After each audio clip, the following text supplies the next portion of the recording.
Digital യുഗത്തിൽ ലോകം ഇന്ന് ഏറ്റവും കൂടുതൽ ചർച്ച ചെയ്യുന്നത് ഡേറ്റയെക്കുറിച്ചാണ്. ഡേറ്റയാണ് പുതിയ എണ്ണ എന്ന ആപ്തവാക്യം അനർത്ഥമാക്കുന്ന രീതിയിലാണ് ഇന്ത്യയുടെ ഡിജിറ്റൽ വളർച്ച.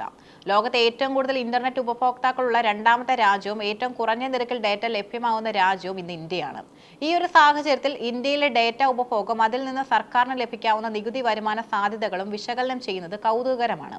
2016 റിലയൻസ് ജിയോ ടെലികോം വിപണിയിലേക്ക് പ്രവേശിക്കുന്നതിന് മുമ്പ് ഇന്ത്യയിലെ ഇന്റർനെറ്റ് സാഹചര്യം തികച്ചും വ്യത്യസ്തമായിരുന്നു. ഉയർന്ന നിരക്കിൽ MB കണക്കിന് മാത്രം ഡേറ്റ ഉപയോഗിക്കുന്ന ഒരു ജനതയായിരുന്നു നമ്മുടേത്. എന്നാൽ അംബാനിയുടെ വരവോടെ ഡേറ്റ എന്നത് ഒരു ആഡംബരമല്ലാതായി മാറി. മത്സരത്തിൽ പിടിച്ചു നിൽക്കാൻ മറ്റ് കമ്പനികളും നിരക്ക് കുറച്ചതോടെ ഇന്ത്യയിൽ ഡേറ്റ വിപ്ലവം ആരംഭിച്ചു. ഡിജിറ്റൽ ഇന്ത്യ എന്ന പദ്ധതിക്ക് ഏറ്റവും വലിയ ഊർജ്ജം പകർന്നതും ഈ കുറഞ്ഞ നിരക്കിലുള്ള ഡേറ്റ ലഭ്യതയാണ്.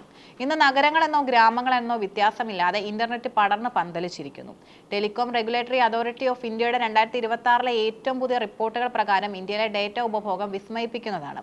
ഒരു ഇന്ത്യൻ മൊബൈൽ ഉപഭോക്താവ് പ്രതിമാസം ശരാശരി 25.7 GB മുതൽ 27.5 GB വരെ ഡേറ്റയാണ് ഉപയോഗിക്കുന്നത്.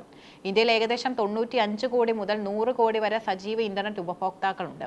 രാജ്യം മുഴുവനായി ഒരു മാസം ചിലവഴിക്കുന്നത് ഏകദേശം 25 മുതൽ 27 ബില്യൺ GB ഡേറ്റയാണ്. യൂട്യൂബ് സ്ട്രീമിംഗ്, OTT പ്ലാറ്റ്ഫോമുകൾ, സോഷ്യൽ മീഡിയ, ഓൺലൈൻ ഗെയിമിംഗ് എന്നിവയ്ക്ക് പുറമെ ഇന്ന് സാധാരണ വോയിസ് കോളുകൾ പോലും ഡേറ്റാധിഷ്ഠിതമായി മാറിയിരിക്കുന്നു. നമ്മൾ നിത്യവും ഉപയോഗിക്കുന്ന ഈ ഡേറ്റയ്ക്ക് മേൽ സർക്കാർ ചെറിയൊരു പ്രത്യക്ഷ നികുതി ചുമത്തിയാൽ എന്ത് സംഭവിക്കും?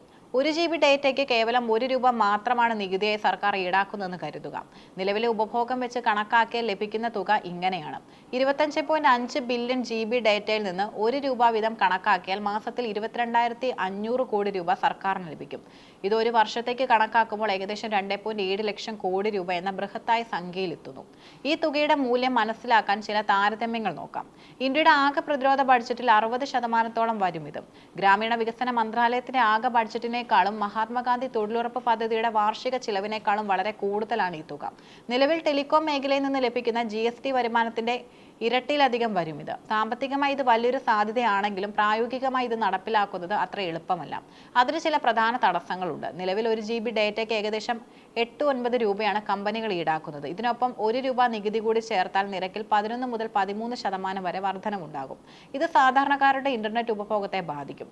സർക്കാർ സേവനങ്ങളെല്ലാം ഓൺലൈനായി മാറുന്ന സാഹചര്യത്തിൽ ഡേറ്റയുടെ വില വർദ്ധിക്കുന്നത് ഡിജിറ്റൽ വിടവ് വർദ്ധിപ്പിക്കും. ഗ്രാമീണ മേഖലയിലുള്ളവർ ഇന്റർനെറ്റിൽ നിന്ന് പിന്നോട്ട് പോകാൻ ഇത് കാരണമാകും. ഓൺലൈൻ പഠനം ജീവിതത്തിന്റെ ഭാഗമായി കാലത്ത് ഡേറ്റ നികുതി വിദ്യാർത്ഥികൾക്ക് വലിയ സാമ്പത്തിക ബാധ്യതയുണ്ടാകും. ഇന്റർനെറ്റിൽ ആശ്രയിച്ച് പ്രവർത്തിക്കുന്ന ഒട്ടുമിക്ക ബിസിനസ്സുകളുടെയും ചിലവ് വർദ്ധിക്കുന്നത് പരോക്ഷമായി സാധനങ്ങളുടെ വില വർധനവിനും കാരണമാകും. ഡേറ്റ അളവിനനുസരിച്ച് നികുതി ഇല്ലെങ്കിലും മറ്റു വഴികളിലൂടെ സർക്കാർ ഈ മേഖലയിൽ നിന്ന് വരുമാനം കണ്ടെത്തുന്നുണ്ട്.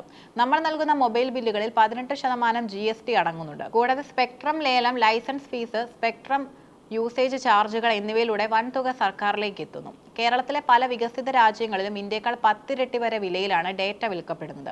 അവിടുത്തെ വിപണികളിൽ ഡേറ്റ എന്നത് വലിയ ലാഭം ഉണ്ടാക്കുന്ന ഒന്നാണ്. എന്നാൽ ഇന്ത്യയുടെ പ്രത്യേകത ഇവിടെ കുറഞ്ഞ ലാഭത്തിൽ കൂടുതൽ അളവ് വിൽക്കുന്നു എന്നതാണ്. അതുകൊണ്ട് തന്നെ ചെറിയൊരു നികുതി മാറ്റം പോലും വിപണിയിൽ വലിയ ചലനങ്ങൾ ഉണ്ടാക്കും. 5G സാങ്കേതികവിദ്യ വ്യാപകമാകുന്നതോടെ ഇന്ത്യയിലെ ഡേറ്റ ഉപഭോഗം ഇനിയും കുതിച്ചുയരും. മെറ്റവേഴ്സ്, ആർട്ടിഫിഷ്യൽ ഇന്റലിജൻസ് തുടങ്ങിയ വളർച്ചയുടെ പ്രതിമാസ ഉപഭോഗം 50 GB എത്താൻ അധികകാലം വേണ്ടിവരില്ല. അത്തരമൊരു സാഹചര്യത്തിൽ ഡേറ്റ നികുതി എന്നത് സർക്കാരിന് അവഗണിക്കാൻ കഴിയാത്ത വിധം വലിയൊരു വരുമാന സ്രോതസ്സായി മാറും. ഇന്ത്യയുടെ ഡിജിറ്റൽ വളർച്ചയുടെ നട്ടെല്ല് കുറഞ്ഞ നിരക്കിലുള്ള ഡേറ്റയാണ്. 1 GBക്ക് ₹1 നികുതി എന്നത് ഖജനാവ് നിറയ്ക്കാൻ സഹായിക്കുന്ന മികച്ചൊരു മാർഗമാണെങ്കിലും ജനക്ഷേമവും ഡിജിറ്റൽ വളർച്ചയും കണക്കിലെടുക്കുമ്പോൾ ഇത് സങ്കീർണമായൊരു തീരുമാനമാണ്. ഭാവിയിൽ ഡേറ്റ ഉപഭോഗം ഇരട്ടിയാകുമ്പോൾ ഒരുപക്ഷെ സർക്കാർ ഇത്തരം നികുതികളെക്കുറിച്ച് ആലോചിച്ചേക്കാം. അതുവരെ കുറഞ്ഞ നിരക്കിൽ വിവരങ്ങൾ വിരൽത്തുമ്പിൽ ലഭിക്കുന്നത് തന്നെയാണ് ഇന്ത്യയുടെ ഏറ്റവും വലിയ കരുത്ത്.